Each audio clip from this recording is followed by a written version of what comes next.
Así que antes de empezar, bueno, quería también agradecer a Hillary por de Amazon, ¿no? Por permitir esto, ¿no? Darnos la oportunidad de dar este curso.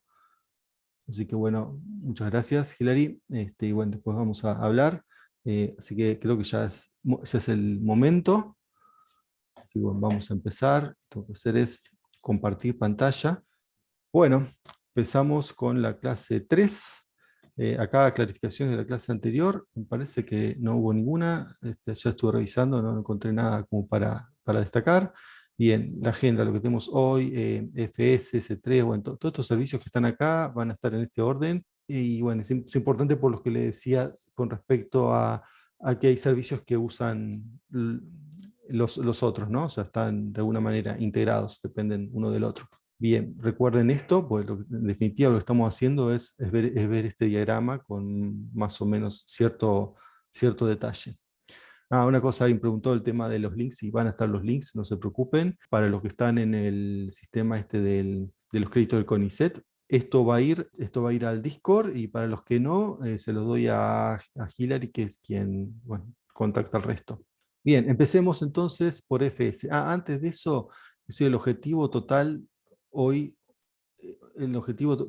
es eso, terminar de integrar, ¿no? Como que son dos objetivos. Uno es eso, que pueden integrar todos los conceptos vistos hasta ahora. Y bueno, el segundo objetivo es, yo voy a tratar que hoy, que esta hora sea dentro de lo que es las horas laborales que tengan ustedes hoy, bueno, tratar de que sea la mejor, o al menos, sino que, bueno, sientan que no haber perdido la hora. O sea, la hora la pierden igual, pasa, ya está.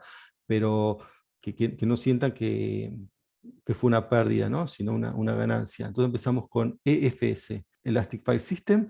Acá está. Básicamente se trata de un sistema de archivos que puede crecer, que uno lo monta a su sistema de archivos para Linux, son para máquinas Linux, y no tiene que preocuparse más de nada. O sea, dice, pero esto es parecido, o sea, ustedes pueden, digamos, recordar, lo que ya vieron antes, a EBS, que es el sistema Elastic Block System, creo que es Elastic Block System, ¿no? Que es como un disco rígido que uno lo pone, lo atacha, también lo monta al S2 y lo usa. Entonces, ¿qué diferencia es un sistema entre el FS y el EBS? Bueno, la diferencia principal es que el otro es como un disco entero, y esto es un sistema de archivos solamente.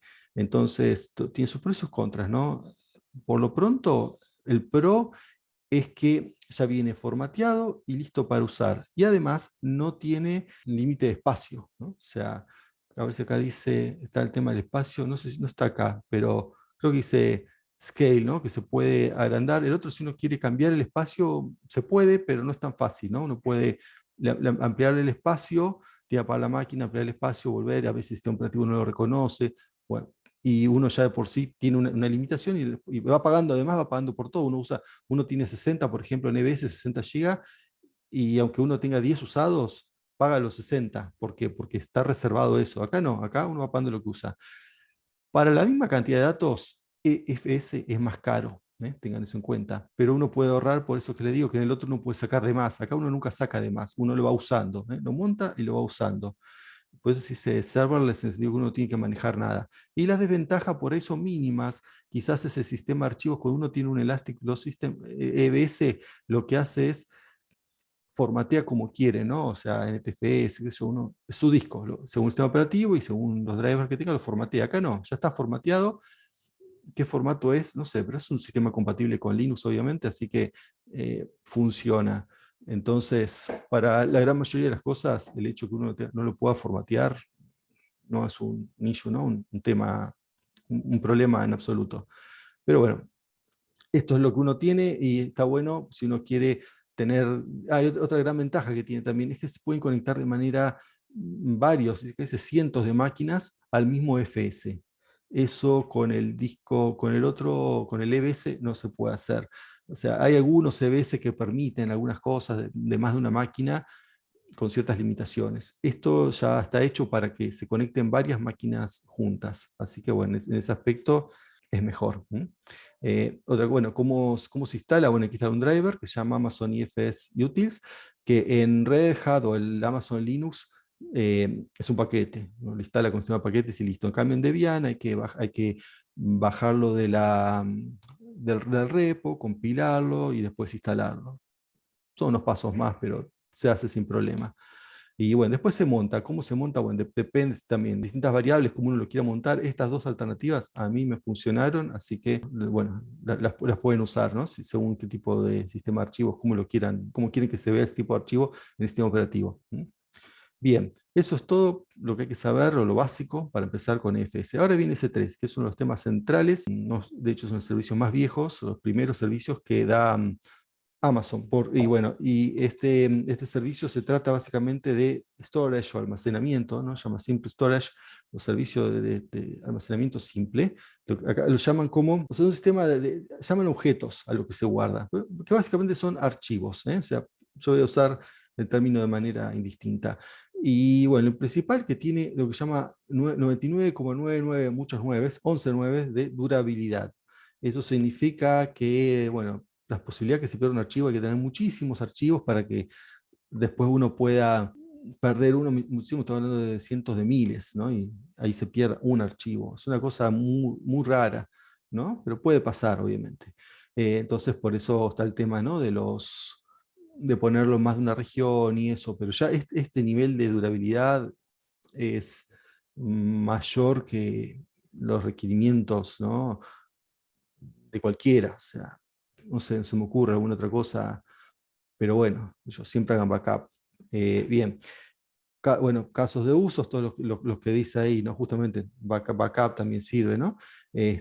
Cuando dice sitios web es porque uno puede hacer un sitio web basado en S3, todos los archivos de S3, ponerlos en la web. ¿Cuándo no usarlo? ¿Cuándo no usar? Bueno, en general se usa para todo lo que uno instala en archivo puede usar S3, pero hay algunas cositas que por ahí no son óptimas.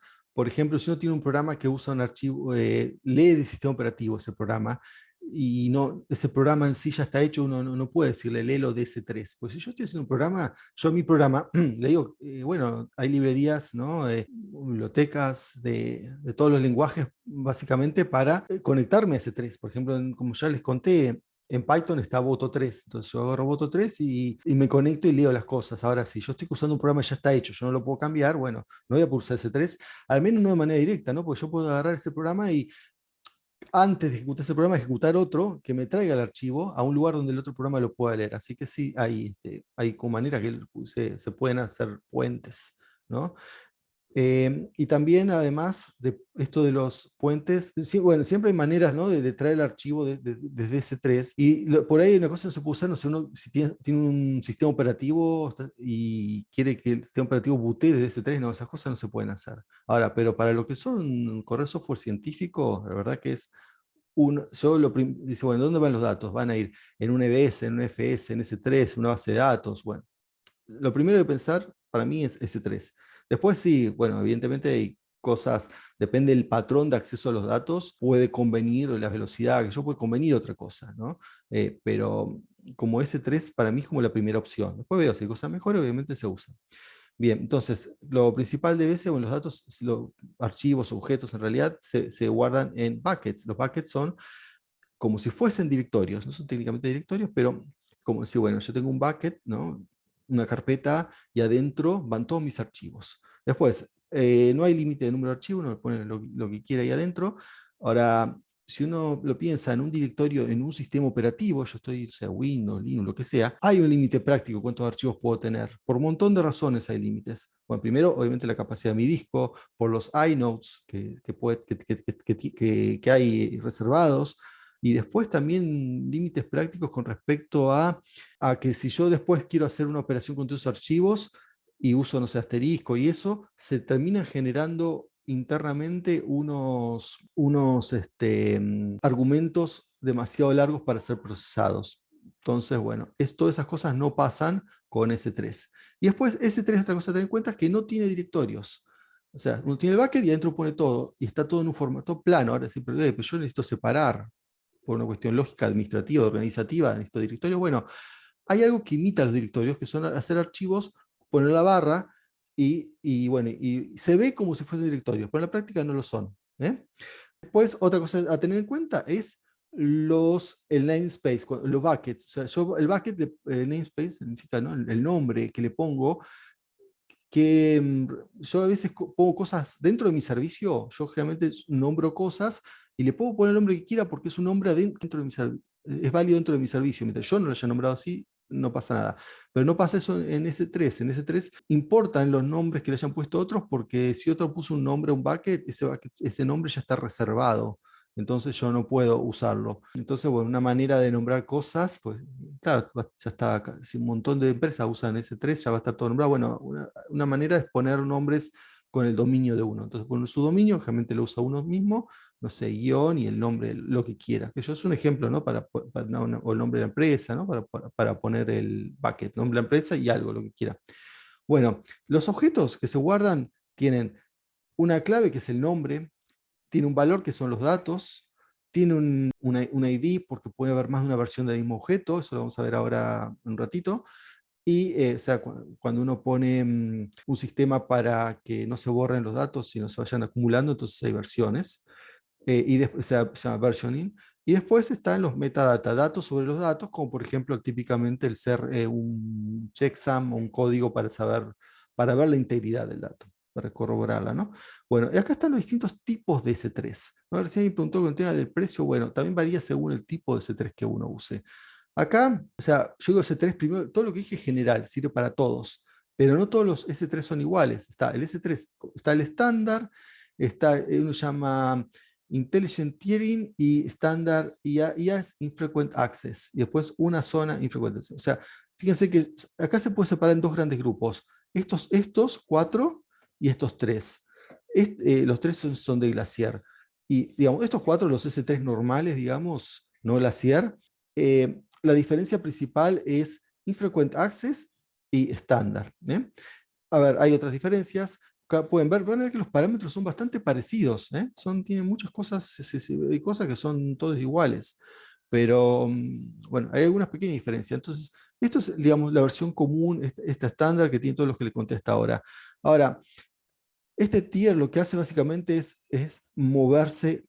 Uno lo pone acá y después, según el uso, uno lo va a poner en acceso infrecuente o estándar. Entonces, ¿qué es el acceso infrecuente? El acceso infrecuente uno lo pone para los objetos que no los usa muy seguido. O sea, uno acumula cosas y después las tiene ahí por backup, pero no la ve muy de vez en cuando. Bueno, entonces lo pone en IA, va a ser más barato, pero bueno, tiene otros cargos, digamos, ¿no? Uno después paga por traerlos. En cambio, el otro no paga por traerlos, pero de por sí es más barato. Bueno, entonces hay que hacer cuentas, ¿no? Para ver qué le conviene, porque depende mucho de, no es que uno es más barato siempre que el otro, sino depende de lo que es el caso de uso particular. Y básicamente lo que hace es mover automáticamente, ir moviéndolo según lo que conviene. Pero también cobra por eso, como un servicio, porque es como si fuese alguien que estuviera pensando, bueno, es un algoritmo que va determinando eso. Y después lo mismo que el anterior, acción frecuente, pero en vez de ponerse en una sola zona de disponibilidad, en vez de ponerse en dos o tres zonas de disponibilidad, lo pone más de tres o más, dice acá, y lo pone en una sola. Esa es la diferencia. Entonces, obviamente, tiene menos disponibilidad porque está en menos zonas, justo ese día está fallando esa zona, uno no lo va a poder encontrar, pero son cosas realmente muy poco frecuentes, ¿no? Y después está el Glacier, que es otra cosa, es una cosa que, bueno, antes directamente ni se llamaba S3, era Glacier un servicio aparte, ahora bueno, está como Glacier, como S3 Glacier, que es un servicio para guardar las cosas de una manera, por un lado, mucho más barato que S3, pero más difícil de traer las cosas después. O sea, más difícil, ¿cuánto más difícil? Y bueno, puede, traer un objeto puesto en Glacier me puede llevar a costar como 8 horas. Y además me cuesta plata traerlo. Pero archivarlo cuesta mucho menos. O sea, por ejemplo, en este Deep Archive Glacier son como 1 centavo por tera de almacenamiento. Pero bueno, esto sirve para, o sea, y dice horas, ¿no? Hasta tener el primer byte. O sea, uno lo pide y tener el byte, o sea, uno lo pide, en realidad tiene que hacer como pedirlo, y ahí le llega algo que dice, bueno, ahí lo estamos buscando. Y esto es así porque atrás, bueno, funciona con cintas, ¿no? Cintas de backup, así que es más lento. Y entonces, bueno, para unos documentos importantes que uno no los accede mucho, sirve. O sea, como para... Esto pensado, la CIER hay que pensarlo solo para lo que se dice long term storage, ¿no? O sea, a largo plazo, no para el uso común, ¿eh? Realmente no tiene mucho sentido usar la CIER ahí. También para el long term storage, después yo le voy a contar, hay sistemas, por ejemplo, Amazon mismo da a los investigadores, pues uno tiene que hacer los datos de un proyecto, quiere ponerlos al público y su institución no tiene capacidad en los servers, bueno, hay sistemas que permite en Amazon que les da, yo voy a mostrar porque nosotros lo hemos usado, esta posibilidad de subir las cosas sin costo. Pero es una cosa solo para investigadores y que ellos aprueben, ¿no? Acá está lo de versioning que yo les conté, que es por defecto no está, pero uno puede activar en un bucket el versioning, que significa que todas las versiones de los objetos se guardan, ¿eh? No, entonces, si uno tiene un objeto, por ejemplo, acá está, yo tengo una cosa llamada foto.gif, voy y pongo otra foto.gif, lo pongo y queda arriba con otro ID. Entonces, y no se pierde el anterior. Está bueno, ¿no? Para evitar errores o al equivocarse tener una manera de volver para atrás. Ahora, ¿qué pasa si yo quiero borrar? Yo tengo esta ID y digo, bueno, borremos foto GIF. Entonces yo tengo dos en realidad. Bueno, pues tenía uno, le puse uno, tengo dos, uno siempre ve el último. Y bueno, quiero borrar. Bueno, no se borra tampoco, este no se borra, sino lo que se hace es, yo quiero borrar foto GIF, en lugar de borrarlo, le pone una marca que es de objeto borrado. Entonces, cuando veamos el próximo, si yo tengo, y esto queda así, y yo, bueno, quiero ver, o sea, le hago un get, ¿no? A foto GIF, y quiero verlo, me dice 404, o sea, objeto no encontrado. ¿Por qué? Porque está el marcador, es como si no existiese. O sea, uno puede como borrarlo para efectos prácticos para el público, pero en realidad lo tiene, cosa que si uno necesita siempre puede volver para atrás. Claro que esto tiene un costo que es el almacenamiento, porque uno está guardando los objetos y aunque uno lo tenga marcado como borrado, Amazon se los cobra, pues están ahí. Ahora, ¿qué pasa si yo hago un get del ID 111111? Entonces, lo que hace es, me va a dar el 111111. ¿Por qué? Porque, bueno, yo le pedí ese. Cuando yo le pido está marcado como, cuando yo pido foto y está marcado como borrado, me dice nada. Ahora, yo pido foto, pero pido la versión en particular, 111111, me la va a dar. Entonces siempre puedo acceder a lo anterior. Y bueno, básicamente eso es S3. Bueno, ¿cómo se cobra S3? Bueno, obviamente por tamaño de los sujetos, tamaño máximo es 5 tera, o sea, hasta un archivo de 5 tera uno puede poner ahí. Por la cantidad de requests también. Bueno, el manejo de datos, yo les conté del Intelligent Tier, que va manejando las cosas, va cobrando por replicación en distintas regiones, también uno puede pedir que se repliquen las cosas, bueno, y les cobra por eso, ¿no? Dentro de la región, no dentro de la zona de disponibilidad, pero de una región a otra te cobran. Realmente es relativamente barato, ¿no? El servicio por las cosas que presta. Ahora vamos a ver RDS, vamos a ver muy rápido, un poco para decir acá, en el contexto de lo que estamos hablando. Esto es las bases de datos relacionales de Amazon. Entonces, son bases de datos que uno no tiene que mantener, ¿no? Setup, operar, escalar, todo eso con pocos clics. Esto es algo que uno puede hacer ya. Base de datos, a ver, una base de datos puede ser, por ejemplo, acá van a ver, están todas las conocidas, ¿no? El de MySQL, SQL Server, Oracle, todo eso. Bien, nada le impide a uno instalar una base de datos en un servidor S2. Yo saco un S2 y ahí instalo, como cualquier otro programa, instalo una base de datos. Y no tengo que pagar un extra que me cobra Amazon. Entonces, ¿qué me está dando Amazon que no puedo hacer yo? Bueno, el tema es que Amazon se encarga del mantenimiento de la base de datos. Entonces, todo es cuestión de lo mismo, costo-beneficio. Si uno, por ahí una persona, tiene tiempo y ganas, o quiere aprender incluso, puede ir y administrar la base de datos. Está perfecto, es una opción. Ahora, no sé, por ahí en entornos empresariales, donde también por ahí el tiempo, es más caro el tiempo de la persona que lo que cobra Amazon, por ahí conviene, ¿no? Directamente por unos centavos más, en lugar de un S2, pago. También, esto también usa una instancia atrás, uno le tiene que decir qué instancia quiere, pero la maneja Amazon. Entonces, por eso dice, la feature principal es el servicio manejado, gestionado por Amazon.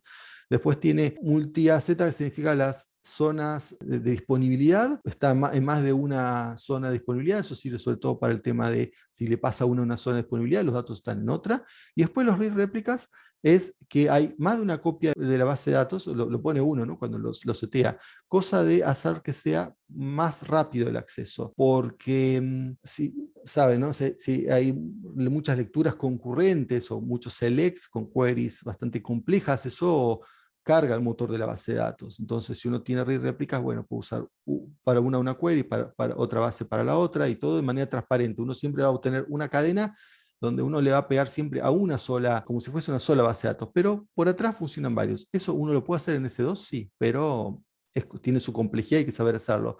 Acá uno no sabe, sin saber hacerlo, yo en mi caso, yo no sé hacer read réplicas, por ejemplo, en base de datos. Yo uso base de datos, siempre usé una, ahora como quiero usar muchas, no lo sé hacer. Entonces, lo que hago, bueno, uso RDS y listo. Realmente simplifica bastante la vida. Bueno, estas son las bases, hay más, estas como que son las principales. Bueno, ahora entramos en SQS, que es un tema que los investigadores pueden aprovechar mucho. Vamos a mostrar una cosa que hicimos en Toyoko con investigación, donde aprovechamos SQS y por el tipo de cosas que han presentado, seguramente a más de uno le va a servir. Bueno, SQS, ¿no? Un sistema de manejo de colas. Ahora, ¿para qué le sirven las colas? Bueno, colas es como una cola de mensajes, ¿no? Para procesar los mensajes en un orden. Y eso sirve para terminar coordinando, por ejemplo, el uso de varias computadoras o, bueno, distintos sistemas, ¿no? Cada mensaje esto tiene hasta 256 kilobytes. Los mensajes se distribuyen en distintos servers, cosa que uno no tenga que preocuparse si se cae un server y eso, ¿no? Y después hay dos tipos de cola, ¿no? Las estándar y las FIFO, vienen de First In, First Out, que son colas donde se asegura que lo primero que entra es lo primero que sale a la cola, o sale de la cola. Veamos lo que es un ciclo de vida de un mensaje. Acá está, el ciclo de vida de un mensaje empieza, ese componente A puede ser una computadora, ¿no? Manda un mensaje a la cola y fíjense que se distribuye, ¿no? Después viene otro, uno quiere coordinar un componente con otro, entonces está el componente 2, que lo que hace es, bueno, toma un mensaje de la cola, entonces toma el mensaje A. El mensaje sigue en la cola, sigue. ¿Por qué? Porque puede pasarle algo al componente 2, no procesarlo, y alguien más lo va a tener que procesar. Entonces sigue por un tiempo. Sigue hasta que pase un tiempo determinado, un timeout, o hasta que el componente 2 diga, bueno, ya terminé, le avisa a la cola y haga desaparecer a y listo. Así es como funciona. Ahora vamos a hacer un ejemplo práctico. Los tipos de cola que les decía, estándar y FIFO. La estándar va a hacer lo posible para mantener el orden, pero no lo va a asegurar. Y también asegura que uno va a recibir al menos un mensaje, ¿no? De cada uno, pero a veces puede recibir dos del mismo. Entonces hay que señalar aplicaciones de qué pasa si se recibe más de uno. Y si uno no quiere tener esos problemas de asegurarse que se reciba uno solo y en el orden, bueno, porque a veces el orden importa y a veces no. Ahora es una cosa que hice yo que no importaba para nada el orden. Pero bueno, si ustedes necesitan realmente que las cosas se hagan en un orden, usan la cola FIFO, es un poco más cara y también es más lenta en el sentido de la cantidad de mensajes por segundo que puede procesar. Pero para la mayoría de los casos uno no llega a ese límite, ¿no? Estamos hablando, no sé, tipo 300 mensajes por segundo. Y yo, no sé, en los casos nosotros, los mensajes eran cada 10 minutos, un solo mensaje, o sea, cosas así, ¿no? Así que bueno, depende, ¿no? La escala de lo que estén haciendo. Ahora, acá vamos a mostrar un ejemplo. Hicimos una simulación, ¿no? De dinámica molecular que tardaba, cada core de una computadora tardaba 5 minutos en hacer esta simulación. Teníamos que hacer 3.200.000, ¿no? Por una cuestión de la cantidad de combinaciones nucleotídicas posibles para sacar no nucleotídicas, sino aminoácidicas, porque eran de 20. Entonces son distintos cantidad de aminoácidos que se combinan. Por ejemplo, acá decía está 20 a la 5 porque son 5 posiciones, un pentapéptido, y da 3.200.000. A este ritmo, un solo core tardaríamos 30 años en hacerlo. Entonces dijimos, bueno, vamos a usar 768 cores para hacerlo en 15 días. Y, ¿no? Entonces, por ejemplo, acá está el tipo de máquina, ¿no? O sea, dos máquinas que tienen 64 cores cada una, nos da 768 cores, y así lo hacemos en 15 días. Como parece, listo, fácil, ¿no? Le pone más máquinas al asunto y arregla el problema. Pero bueno, eso es una parte para solucionar el problema. El problema después es coordinar esto, porque, por ejemplo, dice, bueno, ¿cómo coordinamos? Y dividimos, ¿no? O sea, una solución nada más, se quiere naive, más ingenua, decir, bueno, dividimos y listo. El problema de eso es que si después tenemos, por ejemplo, que agregar por X razón, decimos, no, necesitamos apurarnos a agregar más cores, Bueno, es difícil, tenemos que reacomodar los grupos porque ya fueron divididos. Otra, si una máquina se cae o termina porque hay un error, que pasó cada tanto, hay errores, bueno, todos los tags, todas las tareas asignadas a esa máquina, ya está, se pierden, no lo que se hizo, pero se pierden de continuar, se cae todo un pedazo importante. Y tampoco se puede usar on spot. Recuerden, el on spot eran instancias que uno podía sacar y que en cualquier momento se las podían sacar a uno. Entonces, si uno ya lo divide de manera pareja, uno no se las pueden sacar a uno. Entonces, este método no es bueno.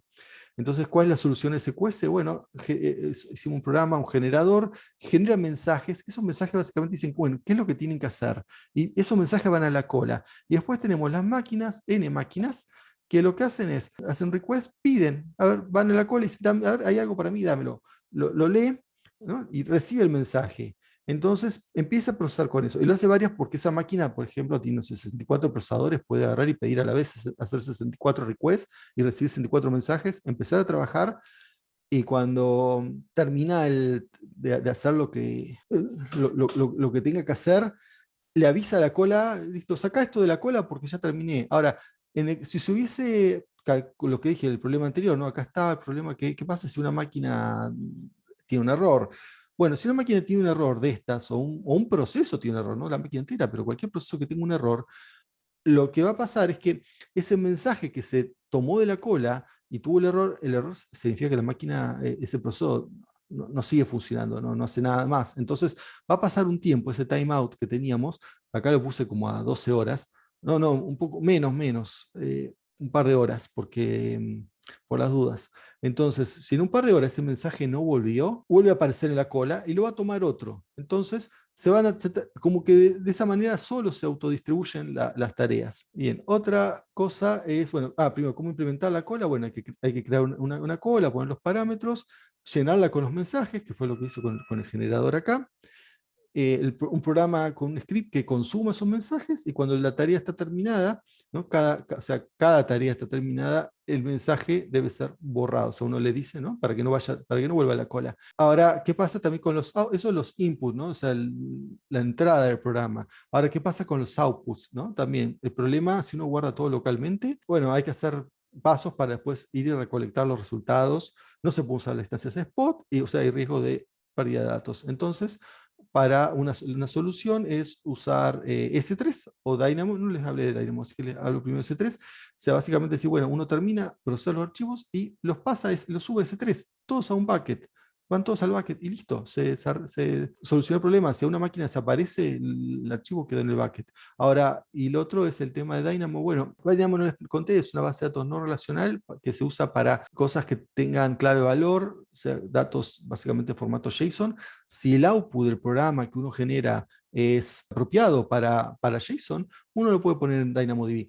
Ahora, no todo, pues a veces uno, no sé, genera en este caso estructuras moleculares en formatos propietarios, binarios, pongámosle, entonces no tiene nada que ver, no va para JSON. Entonces eso va a un archivo, aparte esos eran varios, se hace un zip y se sube ¿no? un tarball y se sube a un bucket y listo. Así que bueno, y acá está, esto si quieres saber más de lo que hicimos, y acá está este registry Open Data AWS, es lo que les contaba antes, ¿no? Que uno quiere, si un investigador necesita poner su dataset público, bueno, puede usar este Open Data Registry de AWS, o sea, uno aplica y bueno, ellos cada tanto eligen trabajos, bueno, nosotros eligieron y nuestros datos que generamos así están ahí.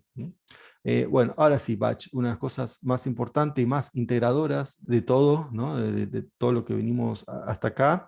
Y bueno, también vamos a ver un ejemplo práctico. Primero, Batch es para correr lo que son trabajos. Esto se asimila por ahí a un clúster, por ahí en las universidades se usa mucho esto de los clústeres, de donde uno va, dice, bueno, pone parámetros, elige el programa y dice, bueno, cuando tengas tiempo corre esto, y es un tema, cosas que duran varias horas de corrida y uno de cierta manera automatiza. Bueno, esto sería el equivalente en AWS, como automatizar tareas largas y pesadas. Y uno, bueno, pero no tiene que instalar todo ese tipo de software, ¿no? Que se usa ahí, que bueno, tampoco lo instala, lo hace un usuario final, el investigador, sino el administrador del sistema. Bueno, acá uno lo hace directamente, lo hace Amazon, se encarga de eso. Interesante es que el batch no cobra, no se cobra por el batch de por sí. El batch, Amazon nos factura por los recursos que usa el batch. O sea, ahora van a ver que uno setea cosas, entonces ese seteo, mientras no se dispare en ninguna máquina, no se cobra.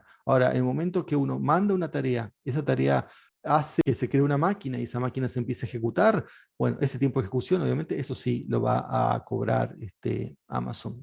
Bien, acá hay tres conceptos que hay que saber para usar el batch, ¿no? Primero, el Computer Environment, acá dice, es como, bueno, ¿dónde se va a ejecutar la tarea, no? Entonces, la tarea se va a ejecutar en una computadora, entonces le tiene que decir, mira, se va a ejecutar, por ejemplo, en un container SS.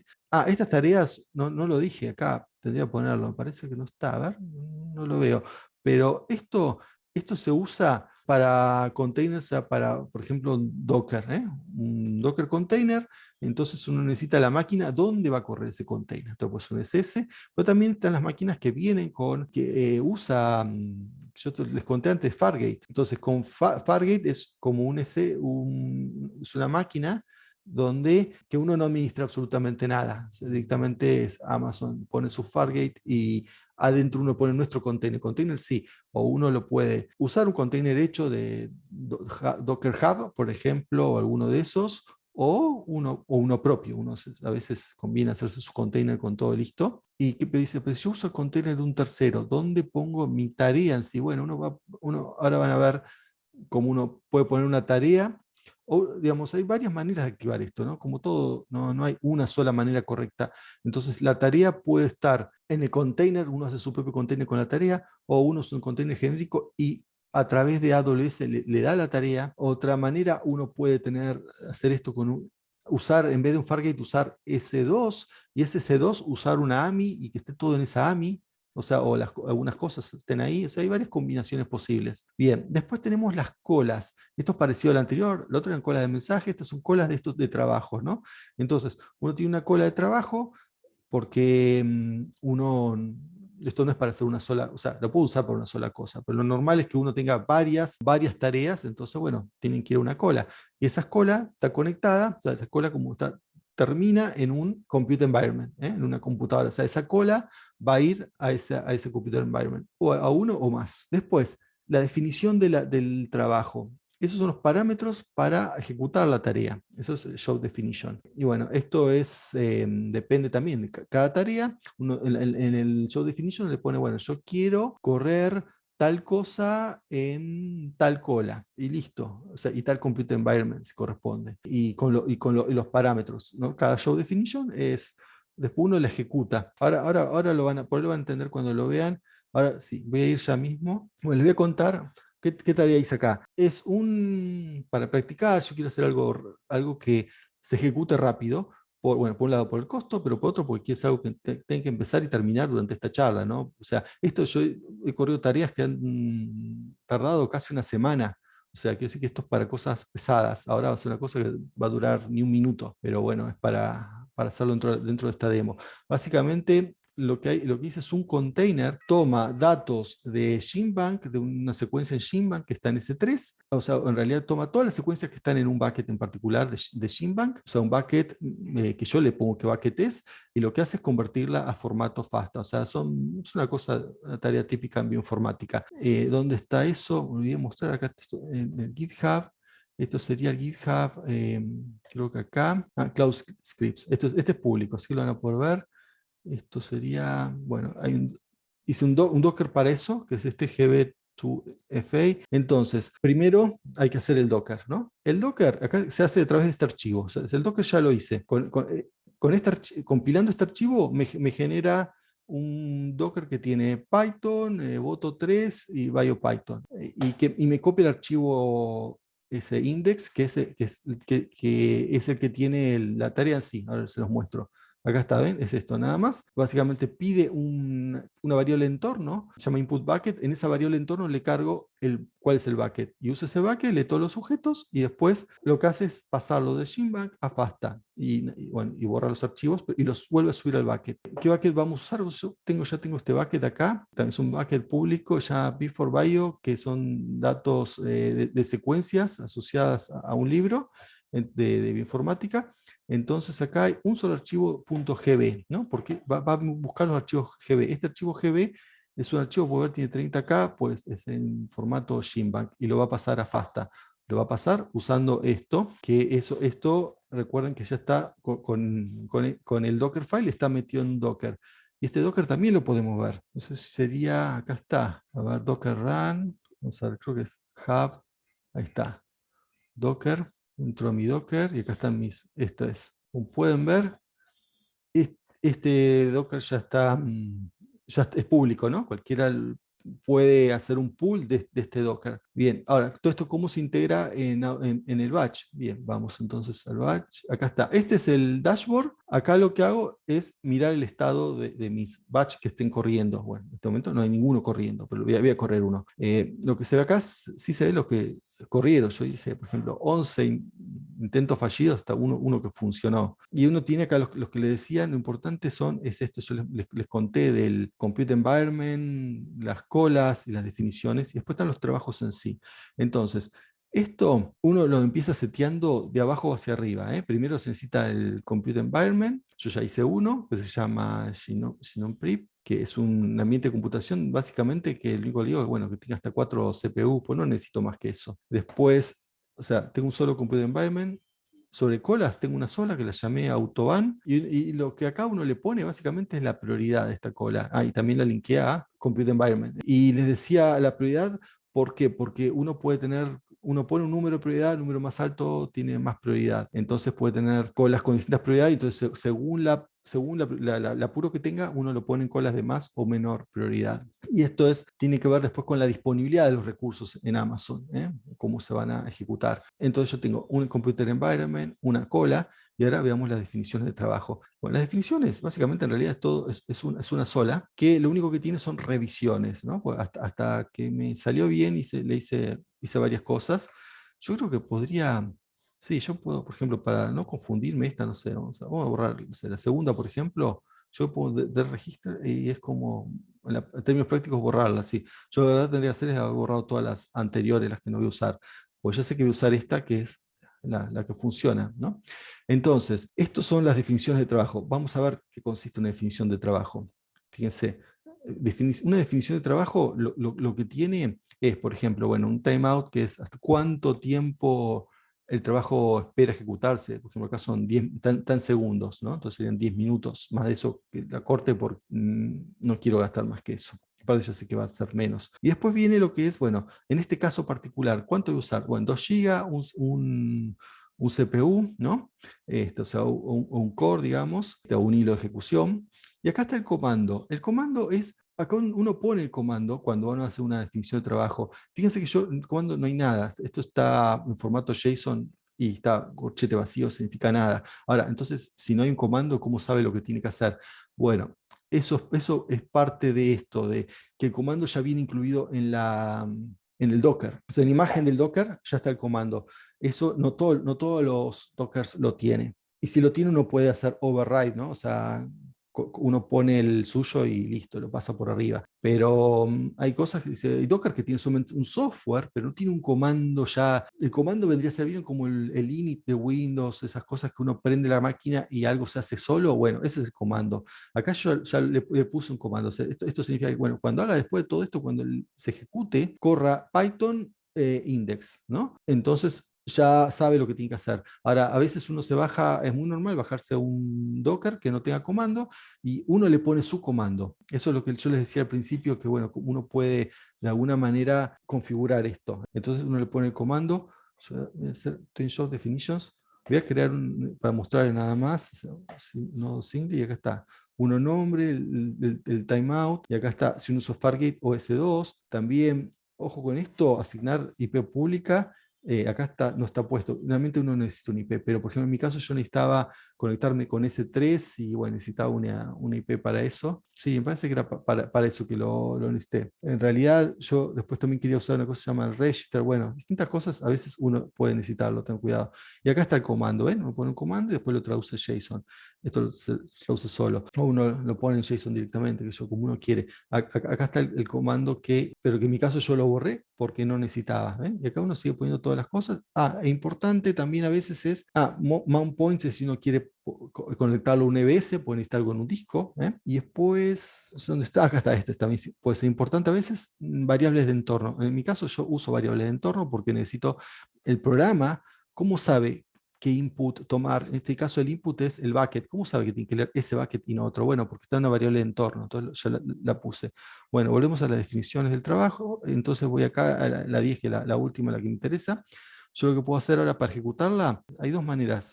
Creo que voy a Jobs, emitir trabajo nuevo es una, pero acá, si uso acá, me va a pedir la definición de trabajo. Entonces, otra manera es, la manera que yo uso generalmente es, ya dentro de la definición de trabajo, voy a la que me interesa y ahí pongo submitir. Y ahí ya no me la pide porque la toma. Bueno, vamos a hacer un trabajo. ¿Cómo le llamo de trabajo? No sé, vamos a llamarle, yo estuve llamándole J algo, no sé, vamos a poner job, 20. Listo. Entonces, la definición, ven, ya está precargada. Ahora, la cola, uso esta que es la única que tengo. Esto no cambia. Fíjense que todas estas cosas que yo le puse en la definición de trabajo después son cambiables en el trabajo en particular. Entonces, la definición de trabajo pasa a ser como un template más que como el trabajo en sí. El trabajo en sí lo estamos definiendo en este momento, usando el template. Ahora, fíjense, batch, yo podría también hacer un override del comando. No lo voy a hacer porque ya con el comando que está dentro del Docker me alcanza. Esto está bien, y acá, fíjense, ya se lo había puesto, pero acá le puedo cambiar. Fíjense, este es el nombre del bucket, y fíjense que se llama casein GB, y no existe casein algo más, a ver, casein. El único que está es este GB. ¿Por qué? Porque me va a generar el casein FA cuando esto termine. ¿Dónde estaba? Acá. Entonces, listo, y ya está. Lo mando. Acá tengo que poner acá para que me muestre el filtro. Listo. Y acá veo todos los trabajos. Fíjense lo que estuve haciendo ayer. Todos fallaban hasta que, bueno, puedo poner todos los parámetros correctos. Esto pasa la primera vez cuando uno está como tuneando. Después, una vez que ya está, esto va, en general, anda bien, ¿no? Entonces, a ver qué otro. Había otros filtros que ahora no los encuentro. Por ejemplo, yo he visto para filtrar solamente por estatus. Acá está, estatus exitoso. Uno solo que es el J11, es el de ayer. Vamos a sacarlo, esto si vemos todos. Bueno, a veces hay que refrescarlo acá. Fíjense, ahí ya están running, o sea, está funcionando. Esto significa que se prendió una máquina, se puso el Docker y se está ejecutando. Una cosa que no le mostré, así que mientras esto se ejecuta, vamos a buscarlo en las definiciones. Tiene que estar el Docker, porque si no, ¿cómo sabe qué Docker usar? Bien. Entonces, busquemos ese dato. Acá está, en imagen. Fíjense. SBASIC GB2FA6. Esto acá es el Docker. Uno tiene que decirle cuál es el Docker. Pero fíjense que no puse mucho acá, solamente mi nombre Unix y esto. ¿Por qué? Porque por defecto, si uno no pone nada, usa el registro de hub.docker, este de acá, Docker Hub. Fíjense que se llama así. Y hay un tag que es 7, yo puse 6, ahí hay un error, así que va a depender de qué había entre estos dos Dockers, si va a funcionar o no. Vamos a ver ahora.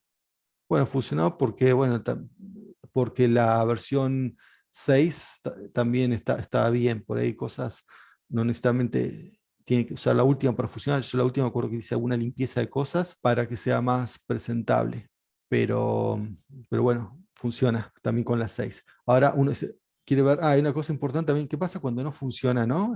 Quiero ver qué pasó. Yo voy a esta, por ejemplo.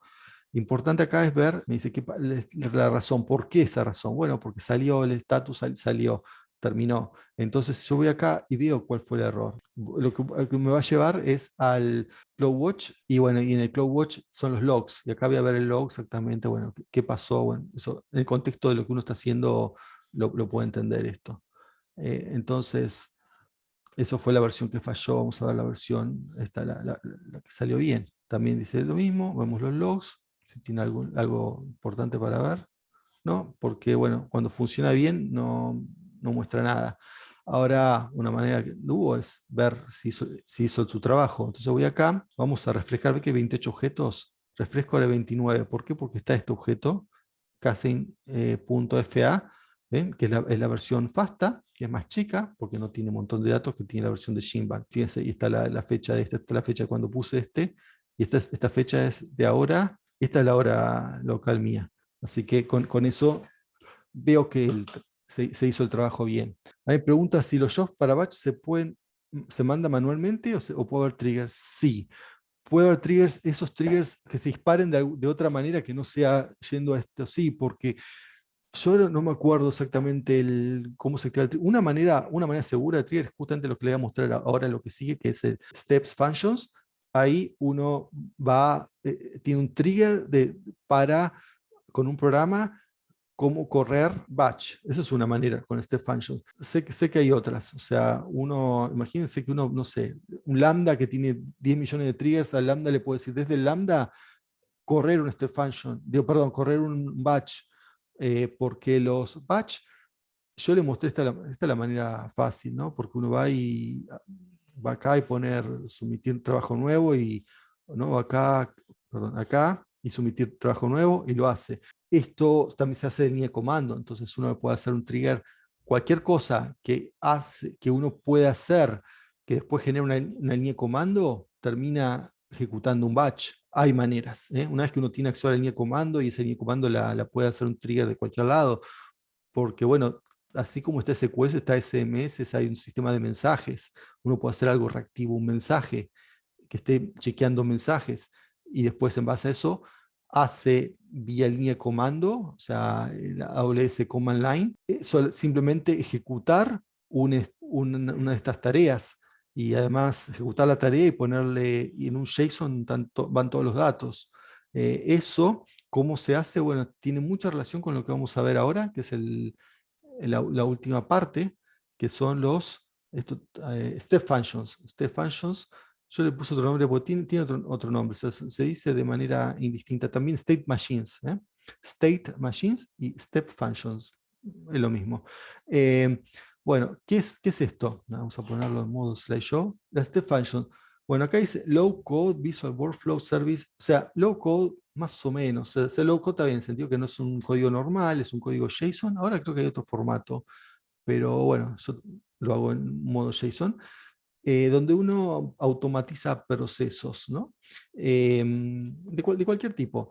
Y estos procesos básicamente pueden ser o batch jobs o lambdas. Por ahí hay alguna otra cosa, pero con estas dos tenemos cubierto bastante, ¿no? Para tareas chiquitas usamos lambdas, las lambdas pueden llamar cosas, y además, bueno, con los batch, cualquier cosa que entre en un Docker es una tarea potencial que se puede hacer. Y después tiene cosas particulares de la step function que son, por ejemplo, como unos operadores para que espere, otros para que decida. O sea, imagínense algo que pueda decidir o esperar, y más todo el otro se hace como si fuese un lenguaje de programación. Y acá hay un ejemplo. Esto es digamos, un pipeline, ¿no? Pues básicamente son pipelines. Esto sería un pipeline en este caso particular, de preparación de un genoma. O sea, uno tiene un genoma y lo quiere indexar para ser usado por otro programa. O sea, programas que usan genomas indexados. Ahora, la preparación del genoma es algo que tarda y bueno, entonces uno dice, bueno, yo quiero automatizar esta tarea. Entonces quiero poner el genoma acá, decirle dónde está y que corra todo esto y olvidarme. Y aparte por ahí uno no tiene, esta indexación puede llevar, si es un genoma grande, ciertos genomas vegetales de varios gigas, y por ahí no quiere tener su máquina trabada porque está haciendo esto. Entonces lo hace acá online, pero tampoco quiere ponerse a configurar un S2. Bueno, directamente lo que puede hacer es usa un Docker con el programa de preparación de genomas. Y después también para coordinar la transferencia, acá hay un lambda, veámoslo. Primero, acá dice un lambda que crea directorio. O sea, en start uno le pone los parámetros que necesita, o sea, en qué directorio lo quiero tener, ¿no? o dónde lo tengo. Pues, digamos, el flujo acá pensado es esto. Yo pongo las cosas en un directorio S3 y me termina preparando el genoma. Ahora, recuerden que, como les dije al principio, ¿para qué cosas no sirve S3? Y les dije que hay cosas que no se pueden hacer en S3. Bueno, justamente esto sí no se puede hacer en S3, que es indexar un genoma, porque el programa de indexación de genoma necesita el genoma en un archivo ahí, en el sistema local de archivos. Entonces, ¿cómo hago? Bueno, acá hay un lambda que lo que hace es iniciar lo que se llama un Data Transfer Job, que es un servicio de Amazon, que es transferir de data, le dice de dónde a dónde. Bueno, le digo, transferime este genoma que está en S3 a FS. Entonces, se inicia el trabajo, se espera un tiempo, porque obviamente eso tarda algo, se ve el estatus, y se ve si está terminado, si está terminado, y después viene una elección, se elige, o sea, según el estado. Si el estado es terminado, va al siguiente paso. Si no está terminado, vuelve a wait. Y así hasta que se termina. Cuando se termina, se ejecuta, o sea, se termina esta parte, significa que el data transfer terminó. El data transfer es transferirlo a FS. Entonces lo único que queda ahora es ejecutar el programa, ¿no? El programa que está en el Docker, que aparte uno ya le pasó los parámetros, también envía, por ejemplo, a variables de entorno. Entonces dice, bueno, ya sabe dónde está dónde está el genoma, porque uno pone los datos al empezar. ¿Cómo se ve esto en código? Bueno, el código es un código JSON. Acá está. Fíjense, lo que hay acá son estas, a ver, mover esto un poco.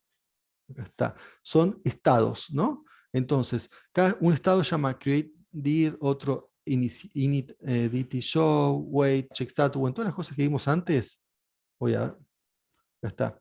¿Vieron estos nombres que están acá? Son los estados, ¿no? Y se representan acá. Genome Preparation, ¿ven? Cada uno es un estado. Entonces, el primer estado, crear. Esto tiene todo lo necesario para funcionar. Lo único que acá les censuré, digamos, que no les puse es, acá donde está esta X, no necesitan tenerlo, es el número de cuenta, ¿no? De dónde se hace todo esto. Entonces, bueno, ustedes ponen el suyo, no sirve nada copiar el número de cuenta de otro, porque no le va a funcionar. Entonces, por ejemplo, acá lo que se hace, se ejecuta un lambda, y acá está el lambda. El lambda está en mi cuenta, ¿no? Dentro del lambda, y se llama así. Entonces le digo, ¿qué lambda te ejecutar? Y bueno, y después payload es qué datos tiene. Entonces, bueno, estos son como variables que uno las pone al iniciar, pero esto es una parte como genérica. Entonces, después, ¿cómo sigue? Bueno, empezó create, después va y le dice que vaya a init DT que se create va a este. Eso es lo que le está diciendo. Y después viene iniciar este coso, es otro lambda. Este lambda, básicamente lo que hace es, dice, bueno, iniciemos, creaba el directorio, creo que NFS crea un directorio. Lo que hace es, una vez está creado el directorio, bueno, hay que transferir de S3 a ese directorio. Entonces, bueno, acá están también los datos, se van trayendo los datos del anterior, y este es el que inicia. Y después viene este proceso, ¿no? Wait, espera 180 segundos, bueno, y después está, perdón, lo pasé acá.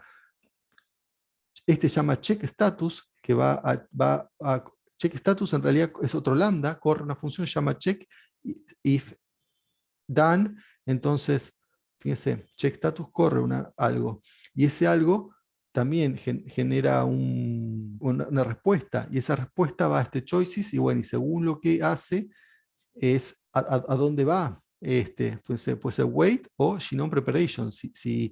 Bueno, acá creo que es si da que no, es esto. Caso contrario, va genome preparation. Si no está terminado, sería. Bien, y acá está Genome Preparation, que esta es la única que es un batch. Las anteriores llaman o algo interno o llaman a un lambda. En cambio acá se llama a un batch. Y este batch lo que hace, acá fíjense, container override, ya tengo una cola, tengo una show definition. Esta show definition es como las que le mostré antes. Le digo que cola la uso, y en este caso particular, si bien en la show definition tengo cosas definidas, yo, porque ya sé que esto tarda más, le cambio, le pongo, no, acá necesito usar 40 CPUs y necesito 120 GB porque son genomas grandes, qué sé yo, necesito más espacio, más capacidad de procesamiento. Así que bueno, con eso ya uno lo que hace es básicamente un pipeline, ¿no? O sea, esto se puede hacer mucho más complejo. Les busqué uno relativamente simple, con así un solo loop y relativamente lineal, pero bueno, se puede hacer con todos los branches que quieran, ¿no? Para sistemas complejos. Y bueno, me parece que esto es útil, ¿no? En el laboratorio, cuando uno sobre todo tiene que hacer grandes procesamientos y bueno, está usando el batch, esto es una manera de coordinar los batch, básicamente con los lambda, ¿no? Porque hay cosas que con lambda alcanza. Y después, bien, y después con esto ya terminamos, así, espero que sí, que les haya servido. Y bueno, y ahora, ahora contesto preguntas, las pueden escribir por acá. A ver si alguna pregunta no conté, pues yo estuve contestando preguntas durante el, porque bueno, parecían pertinentes. Ah, ¿no especifica tipo de distancia? Bien, buena pregunta. ¿Son los recursos? Sí, eso va, está bien, es una buena pregunta porque así como lo mostré es confuso, pero es que el tipo de distancia va en donde es Computer Environment. Ahí uno elige los tipos de distancia posibles. Y entonces, después, cuando uno pone los recursos, se eligen, se hace como un macheo entre los recursos que uno está pidiendo con los tipos de distancia que uno le asigna a ese computer environment. Entonces yo digo, ese computer environment que tenga, no sé, estoy inventando, un M4 extra large y un M5 large.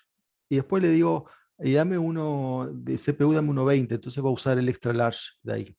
Entonces, la respuesta sería, está condicionado, uno pone los recursos efectivamente en el show definition o en el show en sí, pero después se va a elegir condicionado al tipo de instancia que puso en Computer Environment.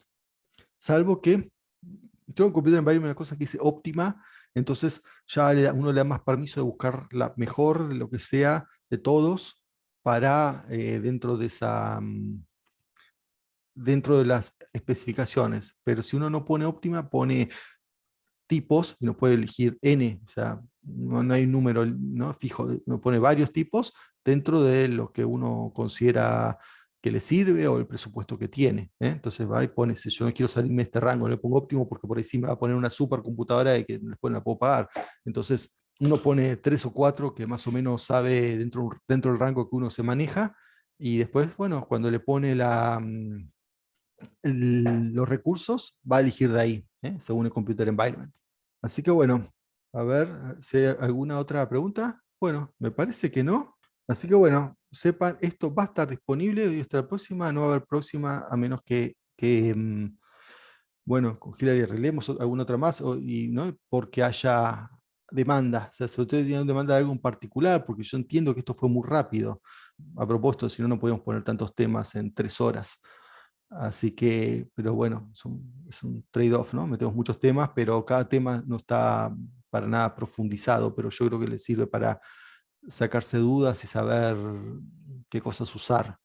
Así que bueno, esto es todo y bueno, gracias y nos vemos y siempre estamos en el Discord y nos pueden consultar ahí. Chao.